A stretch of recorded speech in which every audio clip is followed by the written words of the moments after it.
Hello, everybody, and welcome back. It's time for Battle Report number 4. Yes, number 4 on the Warhammer YouTuber World Tour.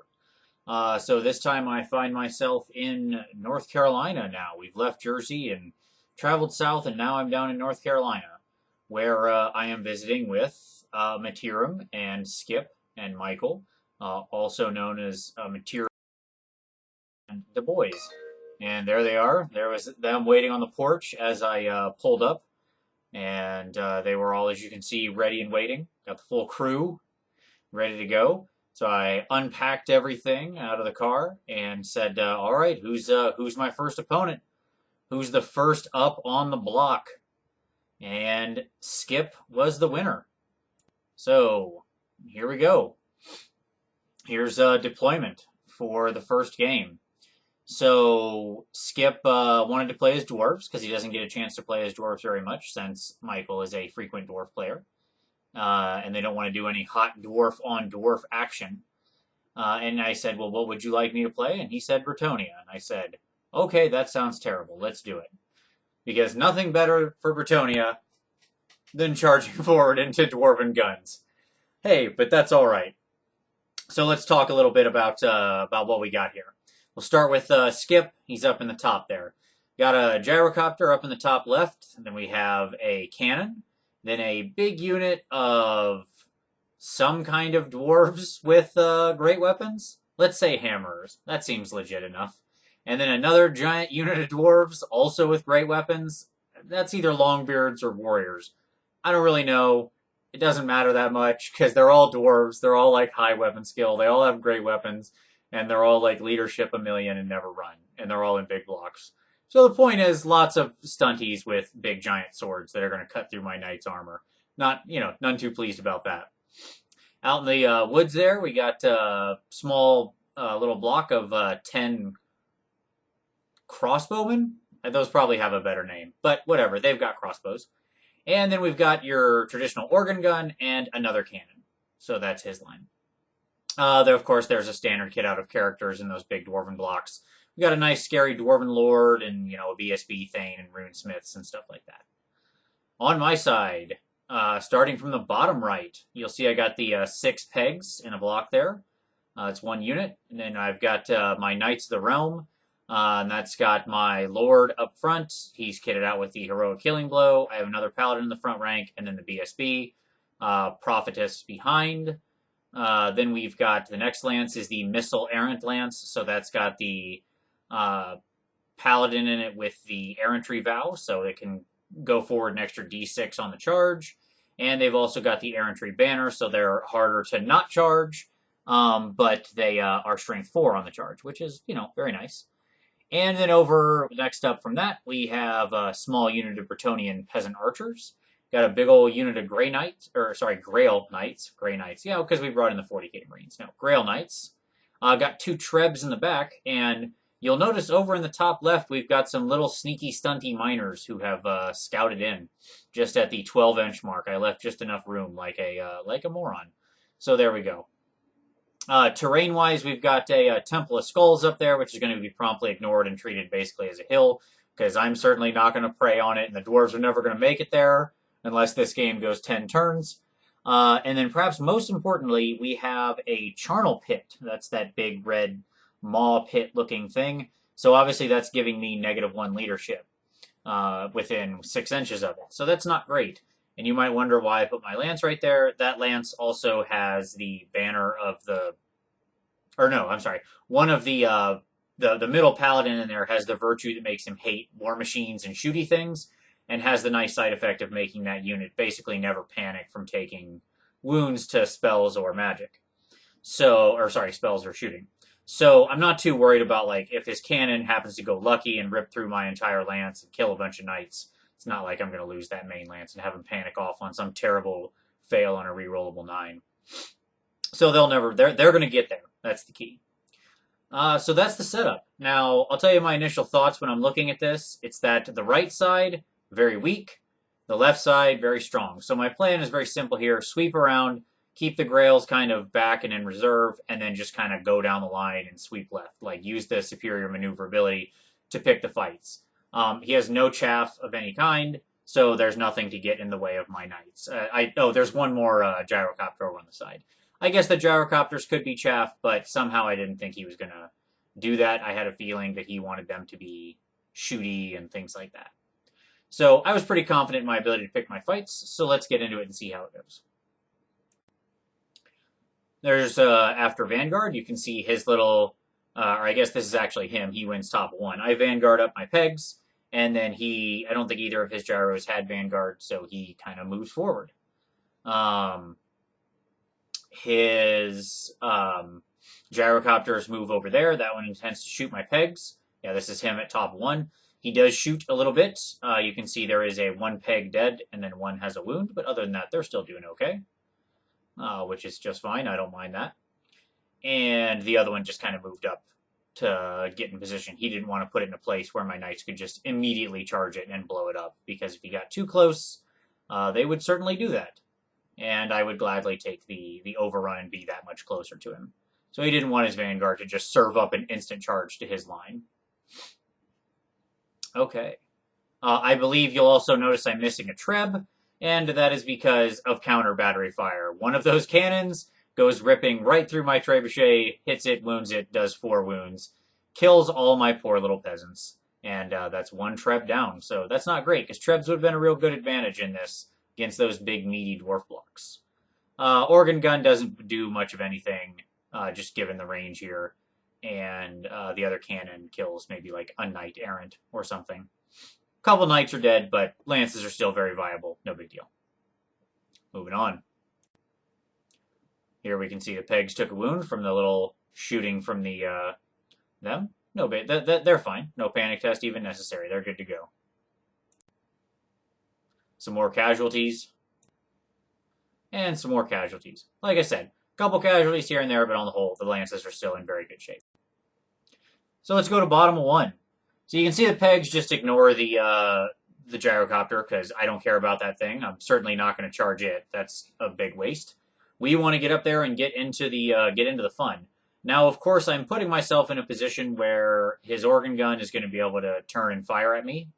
But the issue is that he's got some tough choices, because he's got a big old lance staring down that organ gun, and he's got all the pegs staring down the cannon and the organ gun. And realistically, he can't fire at both of them with the organ gun, and the cannon's not going to cut it. People often grape shot my pegs, which I don't mind at all. I find that pretty hilarious usually. Pegs are really good at surviving grape shot. That's not a scary thing to them. Because they're skirmishers, and because if you put them over the half-inch line, they're taking the -1 penalty for range. It generally means that your pegs barely get hit, don't get wounded much, and can usually save their way out of it. So I'm not really afraid of grape shot. The Grails just kind of move up into a charge if they want to take it. You'll notice I've angled the Errant Lance in such a way that it can kind of see everything. Like, I could charge the organ gun, I could charge the crossbowman, and I could charge into either of the blocks. So I'm kind of good to go there. We picked off a couple of the dwarven crossbowmen with the Bretonnian peasants. Go peasants, way to go. And I believe my trebuchet just scatters off. I put it into the middle of one of the blocks, and it scatters far away, which is very sad. There's a better shot of my knights being very dangerous in everything that they can charge. I love a good 15-strong block of knights fronted by characters. That's a lot of heat. If that's not a beautiful thing to you, you've never played Bretonnia. That's what I'll say. Like, when you're looking at that, you want to go break something. Here's how you can see this right here captures how Skip feels about those Bretonnian knights staring him down. You'll notice then this is actually the top of 2, his turn. He's moved his gyrocopter over here to shoot at my knights, and if you can kind of see the 1s, those are the results of some of his wound rolls. No knights are killed by his shooting. So that's how he feels about that. So we go to bottom of 2. So what happens? Okay, lots of charges, lots of action. Well, first things first, I do something I should not have done. I took the Grails and the Errant Knight Missile Lance, which that was a long charge, but again, that thing can basically charge 3d6 plus their move of 8. So, I mean, it can really reach out there and get you. It's got about a 20-inch charge on average. and I took them both into the Dwarven Warriors. I figured that was a better shot. My goal here was obviously to hit them, get them below steadfast, break them, and run off the board to where the hammers could not hit me in the flank. Well, the best laid plans. The problem is that it really relied too much on the Razor's Edge. Like, given his number of ranks and how many wounds I did on average, it was really about a 50-50 shot if I got there. And the reality is he has exactly the right number of dwarves left. You can't see it there, but he is one dwarf into steadfast. If I had killed one more dwarf, I still have 2 full ranks with my errant knights. He would have only had 2 full ranks with his dwarves. He would have been on snakes and and probably fled. Unfortunately, that is not how the world worked out. And in fact, he is still steadfast, and so of course holds on dwarven leadership of, as I said, like 7 million. I don't even know why they take leadership tests. And that's going to be a really bad day for me. Like, really bad. Because those hammers are coming right into the flank of those grails. The other lance charged into the organ gun, obviously blew it up and reformed. The pegs charged into the cannon, blew it up, and then overran into the engineer who's hiding back there. This is going to begin the longest series of non-sensory in the history of Warhammer, as 5 Pegasus Knights charge a lone engineer and are going to fail to kill him for like 3 or 4 rounds of combat. Now, to be fair, I do forget to stomp for like 2 or 3 rounds, so good on me. But, yeah, not great.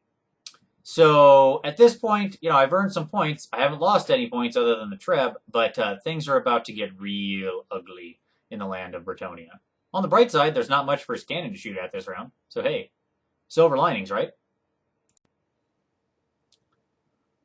Here we have a bunch of dice that are not wounding, and I think that is my attack rolls at his Dwarven Warriors or something. That's probably what that is. Pretty stellar rolling on my part there. Oh, I know what this is. This was my armor saves against his Warriors attacks. He was coming in strength something, so I had probably, let's say, a 5-up or 6-up armor and 5-up ward. This is my attempt to save those wounds. There we go. As you can see, we made none. So that's not great. Some Grail Knights die. And over here, you can see I failed to kill the engineer. And this guy moves up to try to shoot my knights again, who have taken some wounds somehow. I don't remember how. Maybe let's say this gun did that. That seems reasonable. And yeah, boy, things have changed, right? I should have got a middle picture in there. Probably missing one. But needless to say, what happened is very simple. The hammers swept over both of those lances and blew them both up. So that's not great. And then overran to where you see them in the woods. They didn't actually kill them. They just managed to, basically, in the first round of combat, there were still Grail Knights alive. There were still Knights Errant alive. Neither were steadfast. I lost combat. Both units ran, and both units got ran down by dwarves. So, 2, count them, 2 steadfast units got run down by dwarves. Or not steadfast, I'm sorry, swift striding units got run down by dwarves with their tiny little legs. The Dwarven Warriors, however, went forward. The Dwarven Hammers went to the side, exactly as you would expect in the pursuit. And what that meant was that the Warriors put themselves in perfect position for a flank charge from my main Knights of the Realm. So what you're seeing here is bottom of my next turn, wherein I just fly my pegs over. They want no part of those warriors, or of those hammers, and so they just come and land out of arcs of sight, basically on the other side of the woods, ready to take out that cannon. You'll notice that I'm missing some peasants. That is because there is a long-running duel between my brave Bretonnian peasants down there and those dwarven crossbowmen. They have declared each other as targets, and that's going to go for a lot of the game. Unfortunately, Skip has decided to cheat our gentlemanly bargain and has brought in his gyrocopter to get rid of some peasants. Those peasants will not flee. I am taking panic tests with them left and right, and they are making their leadership 5 panic test. No reroll, they're just doing it. You'll also notice hanging up there in the woods is a little engineer, because never killed him. He just took a wound and broke and fled combat and ran into the woods, which is a venom thicket or something of that nature, so it's dangerous terrain, meaning that everybody in there, including all those hammers who charged in, are taking dangerous terrain.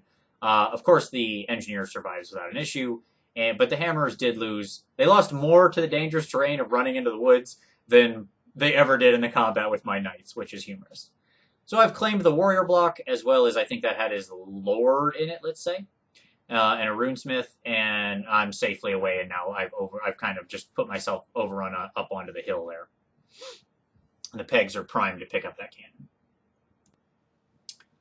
Here you can see the gyrocopter goes ahead and charges into my peasants, who hold once again. You'll notice their stellar, insane courage. I think they actually needed a 3, but no, they probably needed a 2. No, they were on a 5. They're still steadfast. Okay, never mind. They still need a 5, but whatever. They're on a 2. That's what's important. Still steadfast at that moment. Another round of combat goes by, and the gyrocopter brings me down to one peasant who finally fails his leadership test when he's all alone. The 2 blue dice are my flea roll from this thing. I run 12 inches away, and I'm like, yes, this peasant is going to live. He lives. And then Skip rolls 2d6, or he swift strides after me. And what you see there is the result of his best 2 on 3d6. And that is a 12. Meaning, like North by Northwest style, the plane comes in and just and mows down my poor little peasant. Sad. 60 points for Skip, well earned. But that peasant fought to the last man and tried his best to preserve his little points, and good on him. I'm very proud of my peasants. Over here you can see my pegs picked up the cannon and then just turned around. You'll also notice there's a lot less stuff in that woods, and that was because during my turn I basically put off a double-charged comet into the woods, and it blew up on my next turn, killed the engineer, killed all the crossbowmen, and I maybe killed a couple of the hammerers. And that right there is pretty much where we call the game. So at the end of it, I have my entire Realm Lance left with all my characters and my Prophetess. I've got my Peg unit that still held its points pretty well, and I have 1 Treb left. Out of Skip, I got his unit of, again, let's say warriors, with his Lord in there and a runesmith, his engineer, his crossbow shooty guys, and all his war machines. So it's a pretty close game, certainly. We totaled it up afterwards, and it was a victory for the Brets. It was not a huge victory. I think I won by about 300 or 350 points, somewhere in there. If I'm over or underestimating, I apologize, but that's what serves my memory. So probably a 12-8 in my favor, a minor win. But certainly well fought by Skip. He did a great job. I took a risk I shouldn't have. The reality is I didn't need to be charging then. I was cleaning up his war machines. They were dead. I could have put myself in a position where I could have triple charged those blocks, and that would have been the much smarter play. But sometimes when you're playing Bretonnia, you just, the knights start kicking those spurs against the horses, and you just get the urge to get on in there and get it done. But that is not the right answer. When you've got them, when you're not under a ranged threat, you've got more maneuverability, and you need to remember that especially when you can pick your charges, pick your charges. Don't charge just because you can. Charge because you're going to win. That's the moral of Bretonnia. So either way, fantastic game with Skip. I very much enjoyed my time in North Carolina. This is only game 1 of many to follow. And so next up, you will see a fun game of a small battle of my Skaven against Mitt's Lizardmen. And that's one he already did a report on. So now you'll get to see it from the other side, from the point of view of the Verminous Horde. So, good game. Thank you again, Skip. Great opponent. Wonderful fun to play. He's a great guy. And I was glad I got to get his dwarves. And hey, a victory for noble Bretonnia, which I'm sure even Skip wasn't that sad about since he loves Bretonnia. So thanks very much, everybody, and see you next time.